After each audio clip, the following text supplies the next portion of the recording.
नमस्कार, मैं प्रियंका स्वागत करती हूँ आप सभी का यूपी न्यूज लाइव में। खबरों में आगे बढ़ते हुए सबसे पहले नजर डालेंगे आज के हेडलाइंस पर, फिर जानेंगे खबरों को विस्तार से। सीएम योगी का अल्टीमेटम, मेजर ध्यानचंद खेल विश्वविद्यालय का शैक्षणिक सत्र जल्द करे शुरू। ग्रेजुएट कमर्शियल ट्रेनी पदों के जॉब का सुनहरा मौका, 3 से 3.57 लाख रुपए सालाना पैकेज। मोबाइल मैप ने दिया धोखा, बाइक सवार सीधा कुएं में गिरा, पुलिस ने बचाई जान। पुष्पक एक्सप्रेस और छपरा लखनऊ एक्सप्रेस अब गोमती नगर से चलेगी। बेलकुआ में आबकारी विभाग ने एक्सपायर्ड बियर और विस्की को किया नष्ट। करते हैं आज की ताजा बुलेटिन, लेकिन उससे पहले आप हमारे चैनल को सब्सक्राइब करके बेल आइकन पर क्लिक करना ना भूलें ताकि आप तक सारे अपडेट सबसे पहले पहुंच जाए। सीएम योगी का अल्टीमेटम, मेजर ध्यानचंद खेल विश्वविद्यालय का शैक्षणिक सत्र जल्द करे शुरू।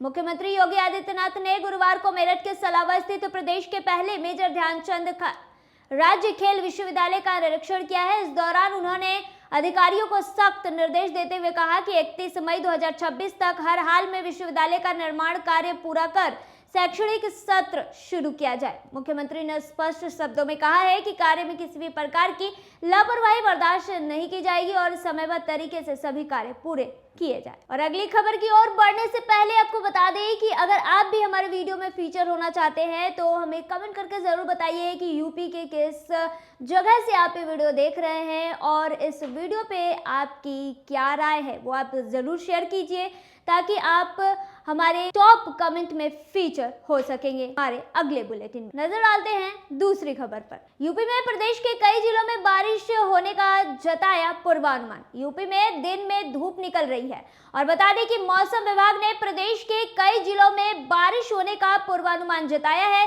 मौसम विभाग के अनुसार प्रदेश के 45 जिलों में आंधी बिजली गिरने का पूर्वानुमान है। 15 जिलों में बारिश और ओलावृष्टि हो सकती है। लखनऊ से लेकर कानपुर तक पश्चिमी विक्षोभ का असर दिखाई देगा। आपको बता दें कि मौसम विभाग ने बुलंदशहर, अलीगढ़, मथुरा, हाथरस और कासगंज, एटा, आगरा, फिरोजाबाद, बिजनौर, अमरोहा, मुरादाबाद, रामपुर, बरेली, संभल और बदायूं में ओले गिरने का पूर्वानुमान जताया है। ब्राजील से आए मेयर ने देखा विकास, कहा मुस्कुराइए हम लखनऊ में हैं। ब्राजील के साओ पाउलो राज्य के पिकेटे शहर के मेयर रोमिन्हो अपने उच्च स्तरीय प्रतिनिधिमंडल के साथ लखनऊ पहुंचे हैं। बता दें कि प्रतिनिधिमंडल ने नगर निगम द्वारा किए जा रहे इनोवेशन और विकास कार्यों का अध्ययन किया है। मेयर रोमिन्हो ने बताया कि मुस्कुराइए हम लखनऊ में हैं। सुषमा खरकवाल ने कहा है कि नगर निगम द्वारा करवाए गए विकास कार्य आज अंतर्राष्ट्रीय स्तर पर पहचान बना रहे हैं। ब्राजील के प्रतिनिधिमंडल का आगमन हमारे लिए गर्व की बात है। इससे वैश्विक सहयोग को नई दिशा मिलेगी। लखनऊ में नाबालिग छात्रा का अपहरण, 2 मुस्लिम युवकों पर केस दर्ज। लखनऊ में धर्मांतरण के बाद निकाह का मामला सामने आया है। बता दें कि मामले के सामने आने के बाद से माहौल गरमाया हुआ है। 17 वर्षीय छात्रा के अपहरण और धर्मांतरण के बाद निकाह कराने का आरोप में केस दर्ज कराए गए हैं। पिता की ओर से थाने में तहरीर दी गई है। मामले में शिकायत दर्ज कर पुलिस ने जांच शुरू कर दी है। पिता की शिकायत के आधार पर 2 युवकों को आरोपी बनाया गया है। आरोपी और नाबालिग छात्रा की बरामदगी के लिए बिहार भी पुलिस टीम भेजी जा रही है। पिता की ओर से दोनों युवकों पर अपहरण के बाद धर्मांतरण कराकर निकाह कराने की आशंका जताते हुए चिन्हट थाने में केस दर्ज कराया गया है। पुष्पक एक्सप्रेस और छपरा लखनऊ एक्सप्रेस अब गोमती नगर से चलेगी। यात्रियों के लिए बड़ी खबर है। बता दें कि मुंबई जाने वाली पुष्पक एक्सप्रेस 26 जनवरी से लखनऊ जंक्शन के स्थान पर गोमती नगर स्टेशन से चलेंगी। वहीं आपको ये भी बता दें कि गोमती नगर से छूटने के 10 मिनट बाद पुष्पक एक्सप्रेस बादशाह नगर स्टेशन पर रुककर सीधे उन्नाव के लिए रवाना होंगी। 12533 पुष्पक एक्सप्रेस लखनऊ जंक्शन से रात 9:25 पर चलती है। वहीं आपको बता दें कि गोमती नगर से यह ट्रेन रात 8:45 पर चलेंगी। बादशाह नगर में ये ट्रेन 10 मिनट बाद पहुंचेगी। ट्रेन को ऐशबाग पर भी स्टॉपेज दिए जाने की मांग की गई थी, हालांकि अभी इस पर निर्णय नहीं लिया गया है। इसके अलावा आपको ये भी बता दें कि छपरा एक्सप्रेस भी 24 जनवरी से गोमती नगर से ही चलेगी। लखनऊ में बीओबी और एसबीआई ब्रांच से खाता धारकों के अकाउंट से गायब हुए रुपए।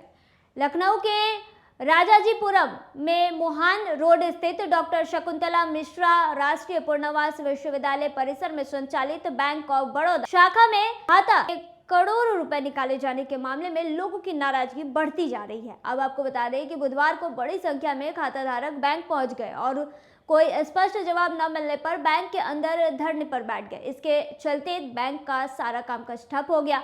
सूचना पर पहुंची पारा पुलिस ने लोगों को समझा बुझाकर बैंक के बाहर निकाला। आरोप है कि कर्मचारियों ने न तो कोई जवाब दिया और न ही बताया कि राशि कब और कैसे निकली। इससे नाराज लोगों ने हंगामा शुरू कर दिया। बागपत में गलियों में ताबड़तोड़ फायरिंग से मचा हड़कंप। के बागपत के बड़ौत में दो पक्षों के बीच विवाद के दौरान हुई पत्थरबाजी और फायरिंग में 10 साल के मासूम हर्ष की जान पर बनाई। आरोप है कि युवक काला ने छत से तमंचे से गोली चलाई जो घर की दहलीज पर खड़े बच्चे के पेट में जाकर लगी। घटना के बाद इलाके में हड़कंप मच गया है। पिलखुआ में आबकारी विभाग ने एक्सपायर बियर और विस्की को किया नष्ट। यूपी में आबकारी विभाग ने करीब 2.5 करोड़ की एक्सपायर बियर और विस्की को नष्ट कर दिया है। बता दें कि यह कार्रवाई पिलखुआ स्थित ओम किरण लॉजिस्टिक पार्क में की गई है, जहां भारी मात्रा में इस एक्सपायर्ड शराब की स्टॉक को रखा गया था। बता दें कि प्रशासन ने आबकारी आयुक्त की अनुमति और जिला अधिकारी द्वारा गठित समिति की मौजूदगी में शराब पर रोलर चलवा दिया। जानकारी के अनुसार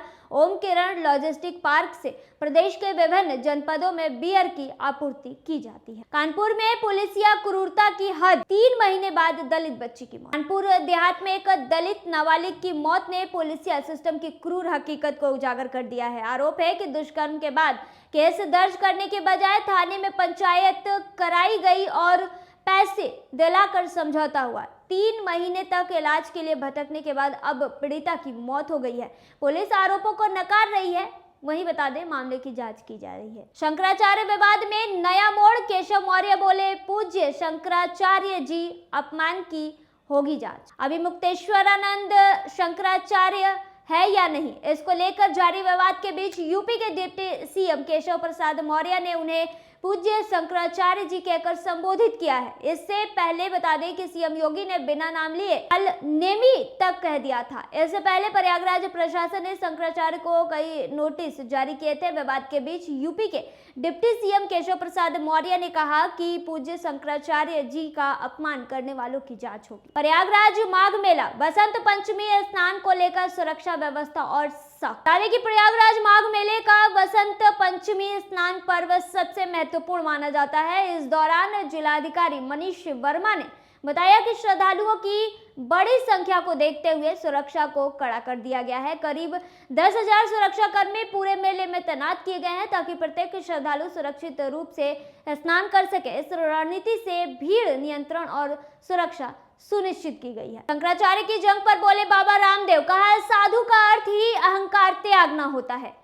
शंकराचार्य की जंग वाले विवाद पर योग गुरु स्वामी रामदेव ने कहा है कि तीर्थ स्थलों पर किसी भी तरह का एजेंडा या अहंकार लेकर नहीं आना चाहिए। उन्होंने कहा कि किसी शंकराचार्य ही नहीं बल्कि किसी भी साधु के खिलाफ अभद्र टिप्पणी या व्यवहार अस्वीकार्य है। बाबा रामदेव ने यह भी कहा कि साधु का अर्थ ही अहंकार त्यागना होता है। उन्होंने कहा कि आपसी लड़ाई से सनातन कमजोर होता है जबकि बाहरी चुनौतियां पहले से ही मौजूद है। बिजनौर में बाथरूम में गीजर की जहरीली गैस ने ली जान, छात्रा की मौत। यूपी के बिजनौर में गीजर से निकली जहरीली गैस के कारण बता दें कि 12वीं की कक्षा की छात्रा की जान चली गई है। छात्रा बाथरूम में नहाने के लिए गई थी, लेकिन काफी देर तक जब वापस नहीं लौटी तब घर वालों ने आवाज दिया और आवाज देने पर भी कोई रिस्पांस नहीं मिला।